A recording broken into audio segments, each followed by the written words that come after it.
You have 30 days to move out. My mother smirked, her perfectly manicured nails drumming against my kitchen counter. We sold your apartment to Lisa.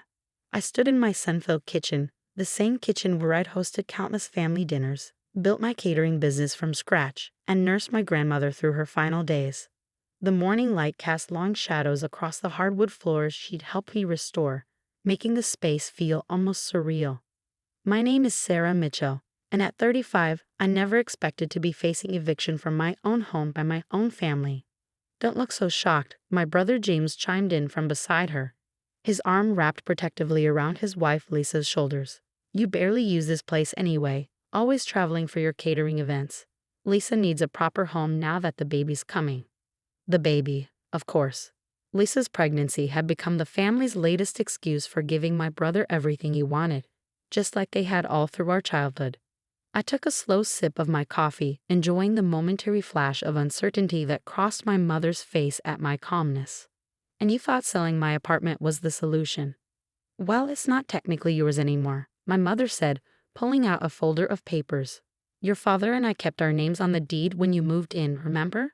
For tax purposes. Her smile turned predatory. We signed the papers yesterday. Lisa and James get possession in 30 days.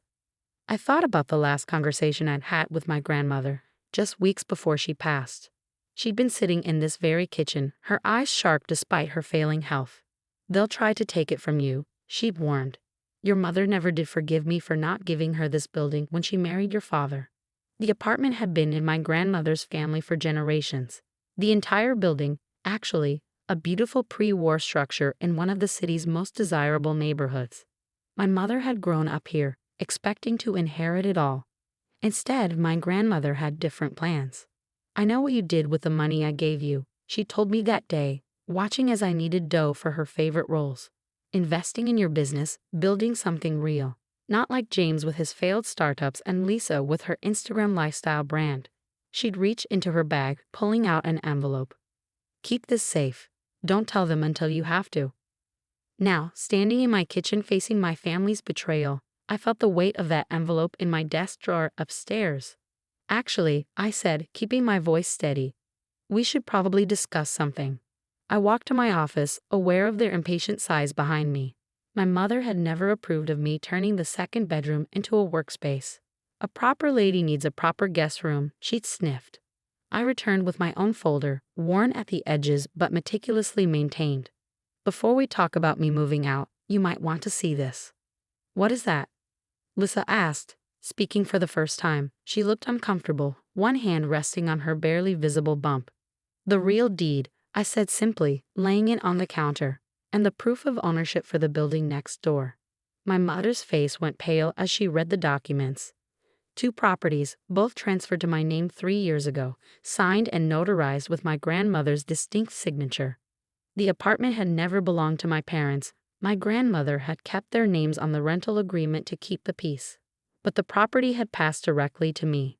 This can't be legal, my mother sputtered, her composed facade cracking. Oh, it's legal, I assured her. Mr. Patterson handled everything himself. The mention of my grandmother's longtime lawyer made her flinch.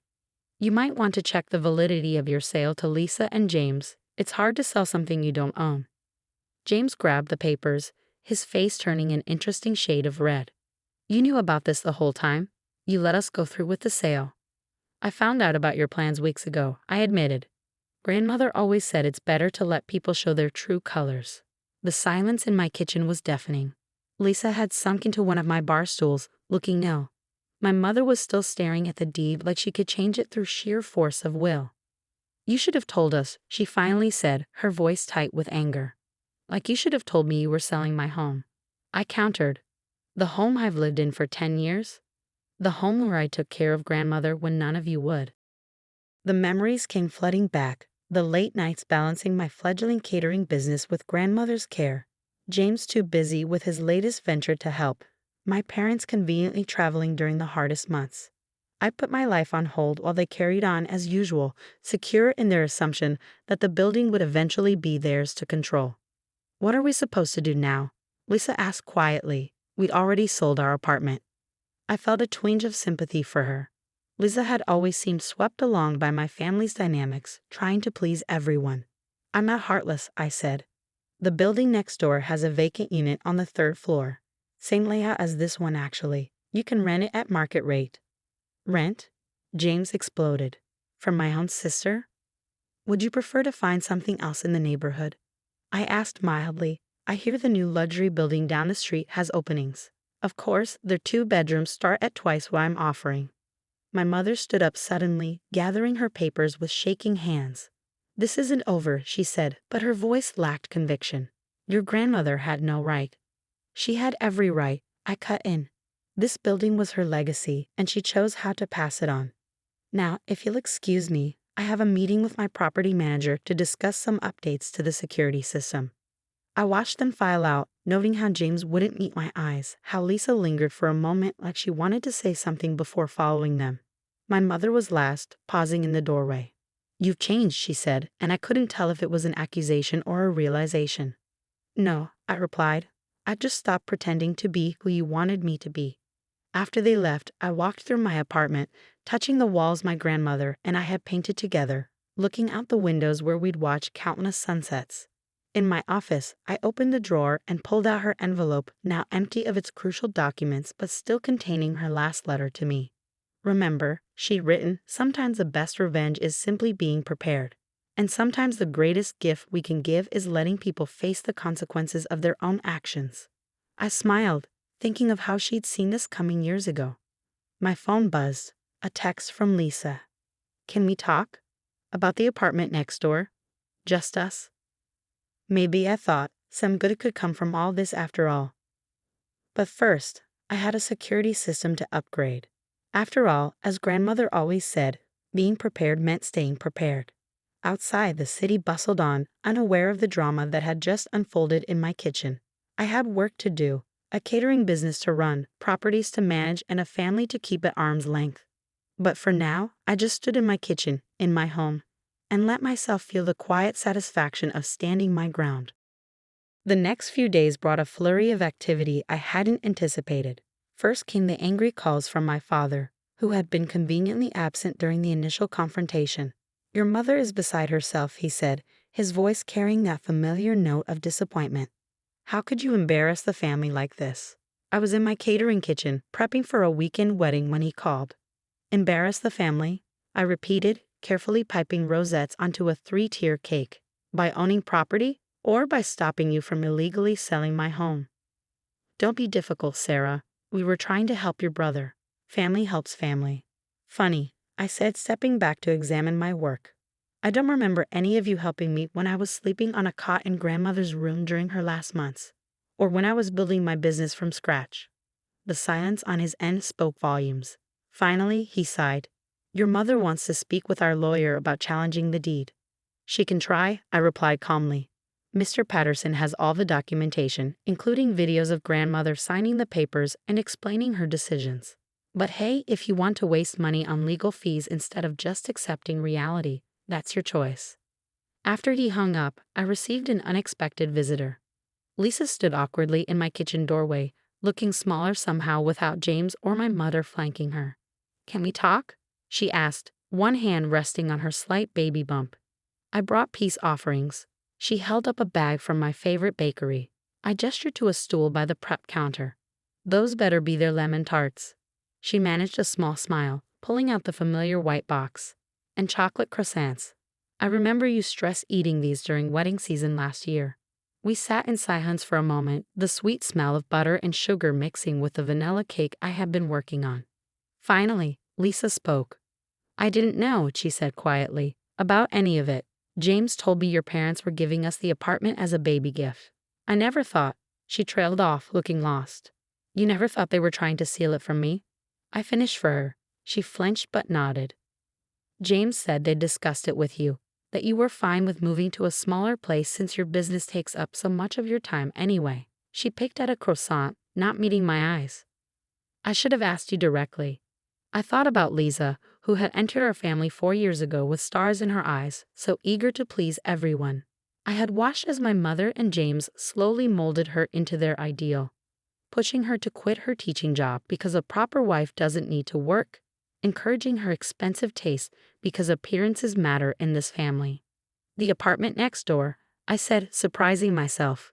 The offer still stands. 3rd floor, same layout. The previous tenants just moved out, and I was planning to renovate before listing it. Lisa looked up, hope flickering across her face. Really? Even after? On one condition, I said firmly. This stays between us. No family manipulation, no running to my mother with every detail. If you and James want to rent it, it's a business arrangement. I'll give you a fair price, but I expect everything to be professional. James won't like that, she admitted. He thinks family shouldn't have to pay family. And how's that working out for him? I asked, thinking of his string of failed businesses, each one funded by my parents' seemingly endless patience. Maybe it's time for something different. Lisa was quiet for a long time, absently rubbing her belly. Can I see it? The apartment? I grabbed my keys. No time like the present. The building next door was a mirror image of mine, built by the same architect in the 1920s. The 3rd floor apartment needed work. Scuffed hardwood floors, an outdated kitchen, but the bones were good. Large windows filled the space with natural light, and the layout was perfect for a growing family. It's beautiful, Lisa breathed, running her hand along the original crown molding. Even like this, it's beautiful. It needs updating, I acknowledged. But I was planning a full renovation anyway. If you're interested, you could have input on the finishes. Make it your own. She turned to me, tears in her eyes. Why are you being so nice to me, after what we tried to do? Because you're the only one who's apologized, I said simply, and because I think you might be ready to stop letting them make your decisions for you. Just then, both our phones buzzed, the family group chat I had muted days ago. My mother had sent a long message about an emergency family meeting this weekend. Your father and I have made some decisions about the future of both properties, she wrote. Attendance is mandatory. Lisa looked at me, panic flashing across her face. What are they planning? I deleted the message without reading further. Nothing that matters. They don't own these buildings, remember? They can plan all they want. James will expect me to go, she said quietly. They'll all expect us to present a united front against you. And what do you want? She looked around the apartment again, taking in the potential of the space. I want to make my own decisions, she said finally. I want my baby to grow up in a home that's ours, really ours, even if we're renting it. Not something taken from someone else. I pulled out my phone and drafted a quick email to my contractor. I can have renovation plans drawn up by next week. Standard lease, fair market rent, first month free while the work is being done. But Lisa, I waited until she met my eyes. This has to be your decision. Not James's, not my mother's. Yours. She squared her shoulders, looking more confident than I had seen her in years. I'd like to see those plans when they're ready. As we walked back downstairs, I received another text, this one from my father. Your mother is looking into legal options. Don't force us to take this further. I showed it to Lisa, who shook her head. They really don't know when to stop, do they? No, I agreed, but they're about to learn. Looking at Lisa's determined expression, I realized something was shifting. The family dynamics that had once seemed set in stone were beginning to crack, revealing new possibilities underneath. Maybe this wasn't just about protecting my property anymore. Maybe it was about breaking patterns that should have been broken long ago. Want to help me finish decorating that wedding cake? I asked Lisa. I seem to remember you being pretty good at flower arranging before my mother decided it wasn't sophisticated enough for you. Her smile was genuine this time. I'd like that. And Sarah? Thank you.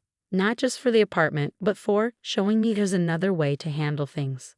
As we walked back to my kitchen, I thought about my grandmother's words again. Sometimes the best revenge isn't about getting even. It's about showing others how to break free too. The family meeting was set for Sunday afternoon at my parents' sprawling suburban home. I hadn't planned to attend until Lisa called me in tears the night before. They're planning something, she whispered. James keeps having private calls with your father's lawyer. They're talking about challenging the inheritance, claiming grandmother wasn't competent when she signed everything over to you.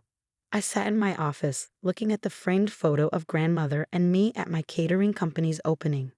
Let them try, I said calmly. Mr. Patterson has video recordings of every meeting, every signature. Grandmother knew exactly what she was doing. There's more, Lisa continued. They want to use my pregnancy, claim we have more right to the properties because we're starting a family. James doesn't know I'm telling you this. I thought about Lisa standing up to my family for the first time, choosing truth over loyalty. Thank you for warning me. Will you be there tomorrow? Yes, she said firmly, and I'm done playing their games. Sunday arrived with perfect autumn weather, the kind of day grandmother would have loved. I pulled up to my parents' house exactly on time, noting the collection of cars already there. The whole family had gathered for the show. Inside, the tension was thick enough to cut. My mother sat in her favorite armchair like a queen holding court, my father standing behind her. James paced by the window, while various aunts and uncles filled the remaining seats. Lisa sat slightly apart, meeting my eyes as I entered. Sarah, my mother said coldly, so glad you decided to join us. Wouldn't miss it, I replied, remaining standing. Though I'm curious why we're here, since the property situation is already settled. My father stepped forward, holding a familiar-looking folder. We've been reviewing the circumstances of your grandmother's decisions. Our lawyer has concerns about her state of mind in those final months. Really? I kept my voice level. The months when I was caring for her while all of you were too busy. You manipulated her, James snapped. Turned her against us while she was vulnerable. Before I could respond, Lisa stood up. No, she didn't. I was there sometimes, remember? When none of you visited?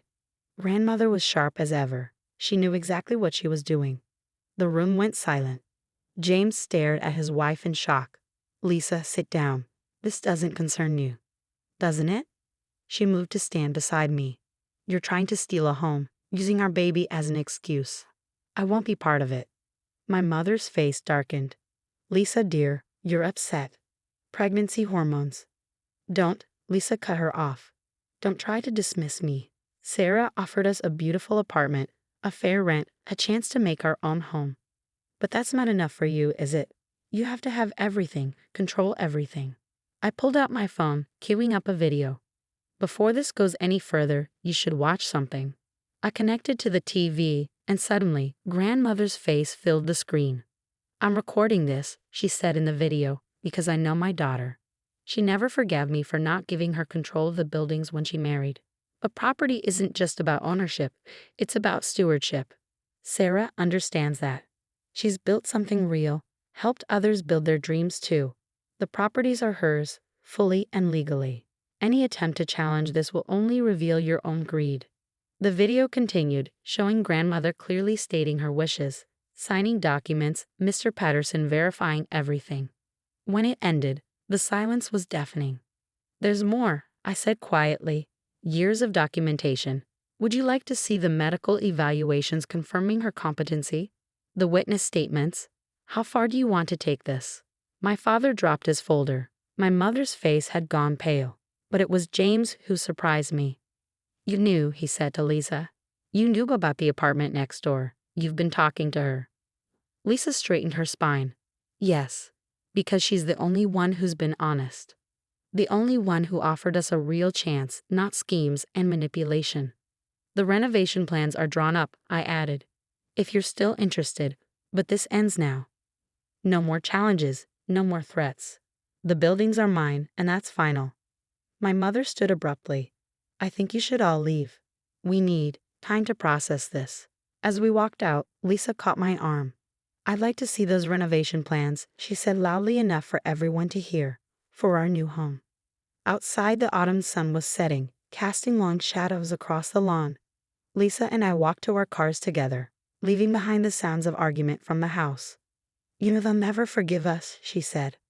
I thought about grandmother's words, about stewardship, about building something real.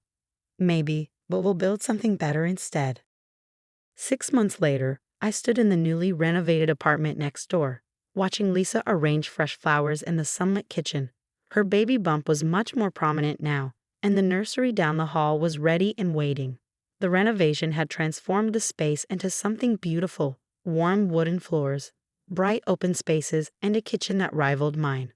The marble countertops were worth every penny, Lisa said, adjusting a stem in her arrangement. She had rediscovered her love of flower arranging, even starting a small side business designing centerpieces for my catering events. Though James is still adjusting to the rent payments. The months following the family confrontation had brought significant changes. James, faced with losing both his wife's support and his parents' financial safety net, had finally taken a real job at a consulting firm. He wasn't speaking to me yet, but Lisa said he was different at home. More focused, less entitled. My parents had tried the silent treatment first, then tearful guilt trips, and finally, reluctant acceptance.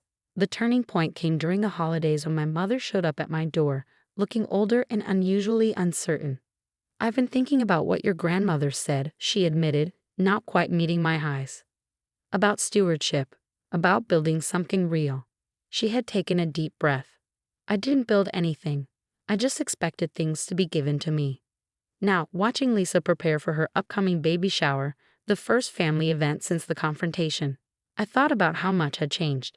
"Your mother RSVP'd," Lisa said, reading my mind. She asked if she could bring her lemon squares. I raised an eyebrow. The famous lemon squares she never shared the recipe for. She offered to teach me how to make them. Lisa smiled. Baby steps, right? My phone buzzed. A message from my property manager about a longtime tenant who needed some maintenance work. Under my management, both buildings had flourished. I had started a program helping small business owners rent commercial spaces at reasonable rates, watching new dreams take root and grow. "Ms. Mitchell," a voice called from the hallway. It was Maria, one of my commercial tenants who ran a successful alterations business in the building. "I brought the curtains for the nursery, and some empanadas too, my grandmother's recipe." This was the community grandmother had envisioned, people supporting each other, building something together. As Lisa and Maria discussed the curtains, sharing food and stories, I slipped away to my own apartment. In my office, I opened the bottom drawer where I kept grandmother's last letter. The paper was worn now, but her words remained clear. "Property is more than bricks and mortar, Sarah. It's about creating spaces where people can grow, where communities can thrive. You understand that in a way your mother never did." A knock at my door interrupted my thoughts. To my surprise, it was James. "Can we talk?" he asked, looking uncomfortable but determined. "About everything." We sat in my kitchen, the same space where this had all started months ago. James stared into his coffee cup, gathering his thoughts. "Lisa's happier than I've ever seen her," he finally said. "The apartment, her flower business, even the way she stands up to Mom now. I didn't realize how much we were all suffocating under their expectations." "And you?" I asked carefully. "I'm learning," he admitted. "Real work, real responsibilities. It's different. Hard sometimes, but better." He looked up. "I'm sorry, Sarah, for trying to take your home, for not standing up to them sooner." Before I could respond, my phone buzzed again. Another message from the property manager, this time about a potential commercial tenant, a small bakery looking to expand. "Want to see something?" I asked James. Something grandmother understood that took me a while to learn. I led him down to the commercial spaces, introducing him to Maria at her alterations shop, to old Mr. Chen's bookstore, to the new art gallery that showcased local artists. Each space held a story, a dream being built. "This is what it's really about," I explained. "Not just owning property, but creating spaces where people can succeed, where they can be independent." James was quiet for a moment, like Lisa with her flowers, like you with your catering. "Exactly." I turned to face him. The apartment was never just about having somewhere to live. It was about having the freedom to build something of my own. Later that evening, as I helped Lisa finish the baby shower preparations, I thought about family, not just the one we're born into, but the one we build around us. Maria had brought more empanadas. Mr. Chen contributed special tea for the party, and even my mother had called to ask if she could come early to help set up. I invited grandmother's old friends, Lisa told me, arranging name cards on the gift table. "They keep asking about you, you know. They're proud of how you've handled everything." The next morning, I stood in my kitchen again, but this time it felt different. Through the window, I could see the early sunlight hitting both buildings, the sidewalks already busy with people heading to work or school. In a few hours, these same streets would fill with family and friends celebrating new life, new beginnings. My phone buzzed one last time, a message from my mother. "Need help setting up?" I brought the lemon squares and the recipe. I smiled, thinking of grandmother's words about stewardship and growth. Sometimes standing your ground isn't just about keeping what's yours. It's about creating space for everyone to grow into better versions of themselves. Outside, the city was waking up. In a few hours, my home would fill with the sounds of celebration, of family trying to heal, of community coming together. The buildings stood strong and tall, just as they had for generations, but now they held new stories, new dreams. And that, I realized, was the greatest inheritance of all. Looking at the two properties now, I understood what grandmother had known all along. It was never about keeping others out. It was about building something worth sharing, worth preserving. A legacy not just of property, but of possibility. The morning sun caught the windows of both buildings, making them shine like beacons in the early light. Below, Maria was opening her shop. Mr. Chen was arranging books in his window. And Lisa was probably already up, arranging flowers for the shower. This was what victory really looked like, not just winning a battle, but creating something better in its wake, something that would last long after the conflicts were forgotten. I opened my group chat with Lisa and Maria. Breakfast before the chaos begins, I'm making coffee. Their responses came quickly, enthusiastic, and warm. In my kitchen, I started the coffee maker, pulled out fresh pastries, and opened the windows to let in the morning air. This was home, not just the apartment, but the whole community we built. And this time, it was built on a foundation strong enough to last.